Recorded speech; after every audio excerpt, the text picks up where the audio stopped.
I'm with Bonnie. I'm thinking, maybe she's the one, but I wasn't sure.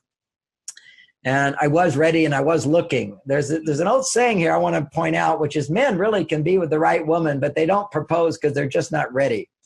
And typically men that have many partners, the one they pick to marry is just the one that was there when he was ready to get married.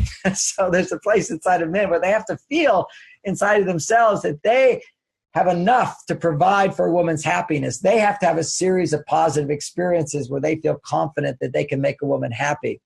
And one time I was with a couple, they were together 9 years and he wouldn't propose and she loved him so much. But what had happened is they'd gone to see this, they'd gone on this tour of Hollywood, Beverly Hills, and she was just enamored with all the big houses and the beautiful lawns. And she was saying, oh gosh, I bet they have a swimming pool in the back with a diving board and they must have beautiful chandeliers. And he was hearing her, loving all those things, thinking she deserves that. And I'll never be able to provide that. So I'm not going to marry her. And so he's always saying, I love you and everything, but you deserve better than me. And so that's deep inside of a man. He has to feel his worth that he can provide for you. And if he doesn't feel that experience, he doesn't get the confidence and the motivation to make that commitment. In my own life, I'm with Bonnie and I've been with many women and I liked her more than all of them, but I wasn't ready to make a commitment, but I wanted to get married. And so then I remember I was taking her on a date to a resort 2 or 3 hours away. And I'm driving. I took the wrong turn.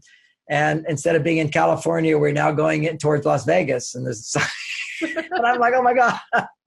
And I realized I was late. I was wrong. I was lost. I pulled over the side of the road. I panic inside. I'm thinking, oh, she's going to be so upset because we're not going to make the dinner. We're not going to make the talk, where we're going to go. She's really wanting to do that. And other women have always gotten so upset about these things.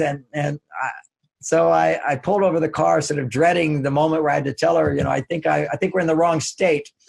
And I pulled over and I pulled out the map and to see what my wrong turn was. And I just said to her, I said, well, I don't know exactly where we are, but I'll look at the map and we'll get back on the road, waiting for the attack to happen. And she says, yeah, I don't know where we are either, but this is the most beautiful sunset I've ever seen. Aww. And I just melted, just like you just melted a little bit. And I just, if you could see what I did mentally, I got down on my knees and put my hands up to God. And I said, thank you, God. This is the woman I want to marry. And ironically, it's because she overlooked the mistake that I made.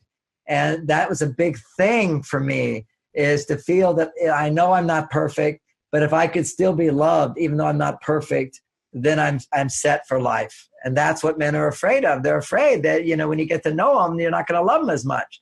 And to know that I could show one of my weaknesses, which is getting lost and getting there late. And I know she depended on it, and she just made being with me and seeing the sunset more important. That was a kind of love that I wanted to marry. And I think every man is looking for that, is to feel that unconditional love, that acceptance, that he is still loved. But also another one we need as men is appreciation, which is, we make mistakes, but when we do it right, we get a lot of appreciation. And when you can be accepted for being not perfect and appreciated for what you do provide, then you get the really big juice for men that causes men to totally bond. And they feel like a hero, and that's called trusting a man.